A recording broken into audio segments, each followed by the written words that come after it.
Prochaine. Beaucoup de réactions encore ce matin au 25-226 concernant les Jeux olympiques à Québec. Vous avez entendu la première nouvelle de notre tour des marchés du réseau Cogeco, là. Il y a des gens à Québec qui ont donné des détails hier sur un projet de Jeux olympiques d'hiver pour 2030 à Québec. Là, il y a un auditeur qui m'écrit « Hey, Jérôme Landry, tu es en train de me dire que tu irais pas voir Team Canada jouer au Centre Vidéotron? Impossible! » C'est sûr que s'il y avait des Jeux olympiques à Québec puis que Team Canada jouait au Centre Vidéotron, probablement que je serais là. Ça, je vous l'accorde. C'est juste que je sens pas du tout l'appétit pour dépenser des milliards actuellement pour des Jeux d'hiver à Québec. Parce que c'est bien le fun, là, le tournoi de hockey, là, mais il y aurait d'autres infrastructures à construire, des pistes de bobsleigh, la piste de descente, etc., etc. Connaissant le processus de fonctionnement aussi d'attribution des candidatures olympiques, là, on a été très échaudés là-dessus. Puis je trouve juste que le timing est archi mauvais. On a de la misère à sortir d'une pandémie. Les gens se questionnent sur leur avenir financier. C'est pas le temps de s'embarquer avec une candidature impliquant des dépenses de milliards et de milliards de dollars. OK, il s'est passé quand même beaucoup de choses dans l'actualité au cours de cette semaine. Il y a eu, entre autres, cette décision d'un juge à Montréal en cour supérieure qui a partiellement invalidé la loi 21 sur la laïcité au Québec, sur le port des signes religieux par les personnes en autorité. Il y a aussi cette décision hier qui n'a pas dû être nécessairement facile à prendre, qui est peut-être venue tard un peu selon certains. La décision du gouvernement Trudeau de fermer les frontières aériennes entre le Canada et le Pakistan, donc les vols en provenance de l'Inde et du Pakistan qui sont interdits pour les 30 prochains jours en raison de la crainte reliée au variant, celui qu'on a appelé le variant indien. Bien content d'aller rejoindre notre prochain invité, qui est un ancien collègue de débat à l'époque où j'étais débatteur occasionnel à l'émission de Denis Lévesque à LCN. Il est chroniqueur, auteur, docteur en droit, enseignant, professeur, politologue. Beaucoup de faits saillants donc sur son CV. Vous le connaissez, vous le voyez à l'écran, à l'occasion, à la radio également. Frédéric Bérard qui est avec nous. Salut Frédéric! Salut Jérôme, comment ça va? Ben, ça va bien. Je suis bien content de te parler, Frédéric. C'est le fun que tu prennes quelques minutes pour nous autres ce matin. Ben écoute, c'est très réciproque, mais t'as oublié l'essentiel dans ma description. C'est gars de gauche quand même sympathique. Eh oui, ben oui, t'es parlable. Je fais des farces. Toujours agréable de jaser avec toi, Frédéric. Puis, écoute, je voudrais qu'on regarde un peu les sujets qui ont marqué un peu la semaine en actualité. Puis, ouais. Commençons avec ça, l'histoire des frontières. Puis bon, t'as sûrement entendu parler de l'histoire de la controverse de la Une, Journal de Montréal, Journal de Québec hier avec Justin Trudeau, etc. Il reste que c'était quand même une question délicate. On a l'impression que Justin Trudeau a hésité. Je sais pas s'il avait peur de prendre cette décision-là. C'est quoi ta lecture de ça, de cette situation-là? Ben écoute, c'est sûr que la Une du journal, bon, c'était loufoque, hein, puis ça frôlait certains concepts peu recommandables, mais l'idée de base, au-delà de tout ça, c'est un peu, effectivement, tu l'as dit, il y a quelque chose de délicat là-dedans, hein. Justin est quand même plutôt apprécié à l'échelle internationale, particulièrement dans certains pays asiatiques, pas dans tous, mais dans certains. Ouais. Et puis oui, c'est toujours un peu délicat d'un point de vue diplomatique, on l'oublie, là, mais quand t'es premier ministre du Canada, ben t'en as des relations, puis c'est compliqué, puis t'as des répercussions économiques avec ça. Tu peux pas juste mettre ton poing sur la table et tirer la plug comme ça. Donc clairement que oui, Justin Trudeau avait une décision très délicate à prendre. Je pense que malgré tout, c'était la meilleure. Je pense pas qu'il faut y voir quelconque repli là, identitaire ou quoi que ce soit. Là, c'est juste du gros bon sens. On est dans une pandémie internationale par définition. Le variant actuellement qui est en train de se développer en Inde fait des ravages. On m'a dit qu'il y avait 300 000 personnes contaminées hier. Évidemment, ils sont énormément plus nombreux que nous, là, mais quand même, toute proportion gardée, c'est énorme. Donc, tout ça pour dire que je pense que c'est la bonne décision. Ça reste que c'est délicat quand même. Et puis pour le reste, mais là, il va falloir suivre la suite des choses, justement, là, parce que c'est pas nécessairement terminé tout ça. Là. Mais tu sais, je pensais à ça, tu sais, les fameux variants. On parle du variant britannique, le variant indien, le variant brésilien. Il va falloir changer les noms des variants là, pour que tout le monde soit heureux, que tout le monde soit content, pour que personne... On dirait que ça dérange pas personne qu'on parle d'un variant britannique. Mais ça, le variant indien, faut faire attention. C'est spécial quand même, tout ça. Hein? Je sais pas comment on va resurnommer la grippe espagnole. Je sais pas si c'est critique envers les Espagnols. Mais on s'entend par contre, si on prend ça dans une perspective plus large, Jérôme, il y a du racisme anti-asiatique qui est plutôt puissant actuellement. On a vu ce qui s'est passé d'ailleurs en Géorgie, aux États-Unis, il y a de ça quelques semaines. Donc, je pense que c'est clairement inutile de mettre de l'huile sur le feu. Ça donne absolument rien. Est-ce qu'on peut leur trouver d'autres noms à ces variants-là? Probablement que oui. Et tu as raison de dire, pourquoi, c'est quoi le problème avec le variant britannique? Il n'y a pas de problème avec le variant indien. La piste de réponse que j'aurais là-dessus, c'est que l'espèce de préjugés qu'on peut avoir envers les Britanniques n'existe à peu près pas de manière générale, alors que chez les Indiens, là, évidemment, là, on parle d'autre chose souvent. C'est ça. Hey, dis-moi donc, en tant qu'expert en droit, comment tu vois ça, toi? Parce que ça, là, écoute, la limitation des voyages, quand on parle de fermeture de frontières, tu sais, veut pas, ça limite nos libertés. Le couvre-feu aussi, qui est décrié par certains. Moi, personnellement, je trouve que c'est un outil efficace, le couvre-feu, pour, tu sais, contrôler la petite tricherie, là, le souper du samedi soir. Ouais, finalement, on va faire une exception. Comment tu vois ça, toi, comme expert en droit, les limitations de nos droits actuellement, là? Écoute, je suis vraiment content que tu poses cette question-là parce que, premièrement, moi, je suis d'accord avec toi pour le couvre-feu. Oui. C'est plate. Puis c'est comme constitutionnaliste, moi, ce que je fais dans la vie, souvent, c'est de défendre des libertés civiles. Donc, c'est sûr que j'ai pas de fun là, depuis 13 mois, 14 mois, à essayer de justifier ces restrictions-là qui sont importantes. Sur la question du couvre-feu, tu sais, souvent, on dit, là, il n'y a pas de preuve. C'est pas vrai, ça. Premièrement, il y a des preuves ici. On l'a vu, juste avant le premier couvre-feu, on était à près de 3000 cas par jour. Ça a baissé en bas de 1000 dans le temps de le dire. Et surtout, on l'a vu encore aussi récemment, et surtout, scientifiquement parlant, évidemment, on peut pas faire la preuve là parfaite d'une relation cause à effet, là, mais il y en a quand même. On est capable d'en faire un bout. Puis la revue de Lancet, qui est une revue scientifique ultra crédible, a fait une étude sur l'impact des couvre-feux en France. Ils en ont déjà eu 3 jusqu'à maintenant. Et à chaque fois, de Lancet a écrit, ça fonctionne. Il y a une baisse sérieuse du nombre de contaminations. En d'autres termes, c'est une mesure efficace. C'est peut-être pas une mesure parfaite. C'est peut-être pas, évidemment, la seule mesure qui a un impact, mais c'en est une. Maintenant, d'un point de vue droit constitutionnel, c'est important, je pense, que ce qu'on vient de dire là, parce que tu vas voir où ça s'en va. Oui. C'est que, contrairement à ce qu'on pense souvent, on n'a pas de droits et libertés absolus. Ouais. Il n'y a rien d'absolu en matière constitutionnelle. Tout est relatif. Ça paraît pas tout le temps, mais en pratique, la réponse, c'est oui. En d'autres termes, ici, c'est sûr qu'avec un couvre-feu, tu violes, en quelque sorte, comme gouvernement, comme législateur, tu violes le droit à la liberté des gens. Ouais. C'est normal, tu te dis à 8 heures si t'en vas faire dodo, sinon tu te ramasses une amende. Bon. Évidemment que ce droit-là est violé, ça fait pas de doute. Ça, là-dessus, je pense qu'on peut s'entendre. Maintenant, c'est pas parce que ton droit personnel, Jérôme Landry ou Fred Bérard, est violé que le test des tribunaux s'arrête là. Au contraire, on passe à la deuxième étape. Et la deuxième étape, c'est laquelle?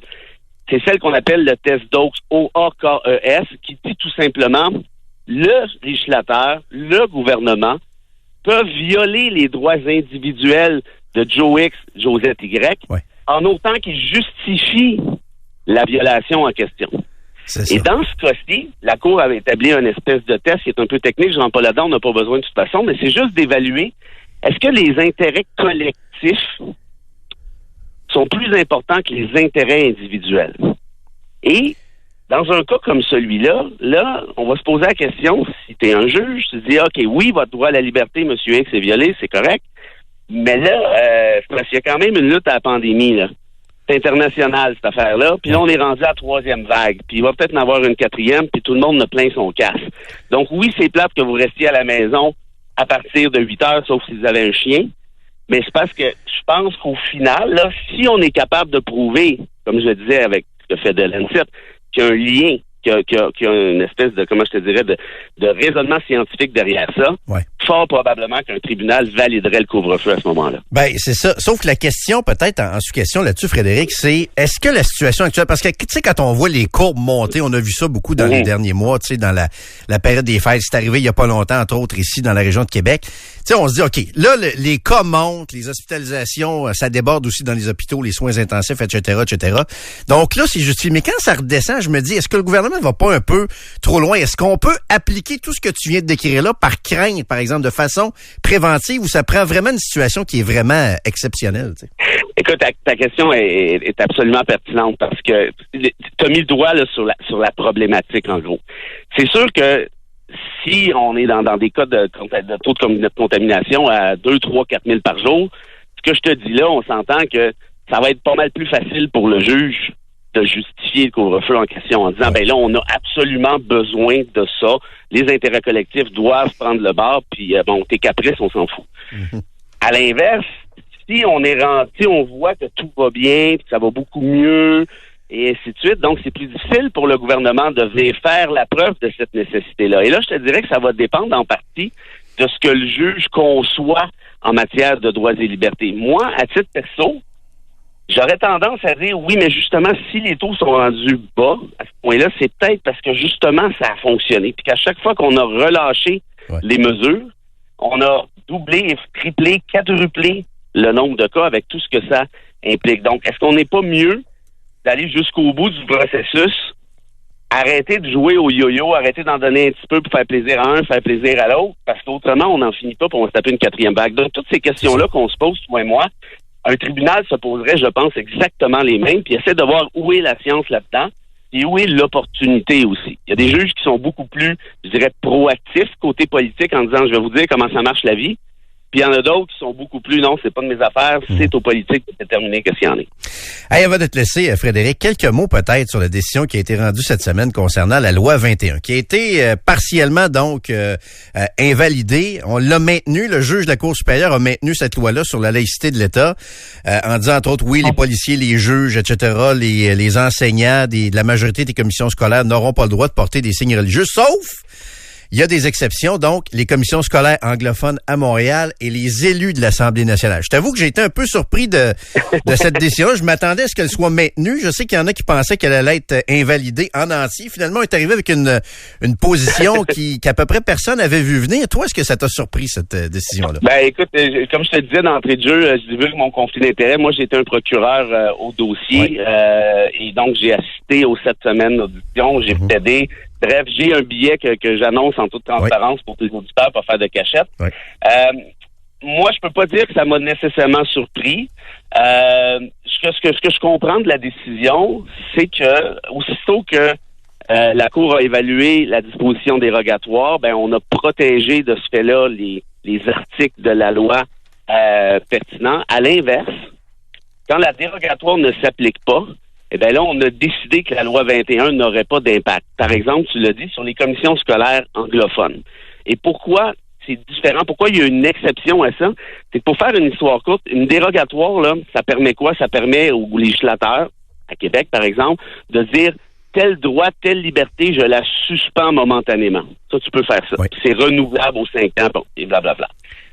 Ceci dit, il y a des droits qui ne sont pas assujettis à la dérogatoire. Par exemple, là, les commissions scolaires anglophones ici ou francophones hors Québec, ont un droit qui s'appelle je peux éduquer les enfants de la minorité dans la langue, évidemment, officielle de la minorité ici. Oui. Et donc, ce n'est pas assujetti à la dérogatoire. Et ça, la Cour a déterminé, puis ça va aller en appel, le gouvernement Legault l'a dit, la Cour d'appel en jugera, a déterminé que ce même article 23 fait en sorte que non, la loi 21 ne s'applique pas aux commissions scolaires anglophones parce qu'elles ont ce qu'on appelle un pouvoir de gestion et de contrôle. Ça veut dire quoi? Selon la Cour, ça veut dire que ça donne aussi le droit de décider quel prof tu embauches, quel prof tu n'embauches pas. La petite subtilité, entre guillemets, est là. Et là, ça va être à la Cour de décider si ça, c'est allé trop loin. Est-ce que l'élastique a été trop tiré par la Cour supérieure ou c'est conforme, en gros, à ce que devrait être l'article 23 pour la minorité anglophone du Québec? Est-ce qu'il serait souhaitable, à ton avis, que finalement la Cour suprême se prononce puis clarifie ça? Ce serait-tu pertinent qu'on en vienne là, d'après toi, Frédéric? Ben, écoute, la question, c'est est-ce qu'on peut éviter à ce que la Cour suprême s'en mêle? Je pense pas. Je pense que c'est clair. Écoute, puis évidemment, comme je te dis, je suis au dossier, donc nécessairement des dossiers de cette envergure-là habituellement trouvent écho en Cour suprême. Tu sais, par exemple, le débat sur la loi 101 qui a eu lieu pendant les années 80, ça s'est ramassé en Cour suprême. Le renvoi sur la sécession du Québec, évidemment, il a été intenté en Cour suprême. Donc, toutes ces questions-là qui sont importantes, qui sont névralgiques d'un point de vue constitutionnel, habituellement trouvent son chemin jusqu'en Cour suprême. Donc, il y en a certainement pas encore facilement pour 2-3 ans de ce débat-là. Et clairement que la Cour va vouloir, la Cour suprême, quand elle se mêle d'un truc, là, c'est qu'elle considère que ça a un impact pour l'ensemble du pays, habituellement. Donc, dans ce cas-ci, je pense que ça remplit ces conditions-là, là, sans aucun doute. Hey, Frédéric, ça a été un grand plaisir. Merci beaucoup de nous avoir parlé. Je pense qu'on va essayer de se rejaser de temps en temps. Ce serait le fun. Écoute, c'est toujours un plaisir sur Twitter ou devant X milliers, centaines de milliers ou millions d'auditeurs, les tiens, que je salue d'ailleurs. Salut Frédéric, merci beaucoup. Salut. Bye. À bientôt, bye. Frédéric Bérard, chroniqueur, auteur, docteur en droit, politologue, postdoc en philo, etc., donc qui nous partageait un peu sa vision de l'actualité. C'est intéressant. Puis le dossier de la loi 21, je sais que on est en pandémie, puis ce dossier-là, soit on dirait qu'il y a des gens qui sont très passionnés par ça, très émotifs, là, le port des signes religieux, mais il y a beaucoup de gens qui s'en foutent aussi. Mais juste vous dire que cette semaine, j'ai senti en lisant certaines chroniques qu'il y en a qui essaient de faire lever le débat un peu souverainiste versus fédéraliste en disant que c'était un peu le prix pour être encore dans le Canada, ça, d'avoir à être obligé de faire des concessions sur une loi québécoise comme ça. Puis moi, j'ai toujours soupçonné dans le temps le PQ, avec la Charte des valeurs, de peut-être vouloir jouer cette carte-là pour peut-être qu'il y ait une crise au Québec, une espèce de crise avec le Canada anglais, pour peut-être, peut-être on fait ça un référendum, puis peut-être que je paranoïe un peu, mais je sais que les nationalistes québécois, pas se c'est souvent une carte débarrasser pour du ça. vote ethnique. Ah ben ça, peut-être pas jusque-là, Nico, c'était peut-être pas ça la stratégie, mais souvent la souveraineté du Québec, quand est-ce que c'est populaire? Quand est-ce que ça lève les appuis à la souveraineté? C'est quand il y a une crise, c'est quand on se pogne, c'est un sujet émotif un peu de ce genre-là. Donc, voilà, on verra la suite là-dedans. 10h44, vous écoutez Trudeau-Landry, 25226 via texto. Pour nous joindre, on revient. Trudeau-Landry. On prend un break? On revient dans quelques minutes.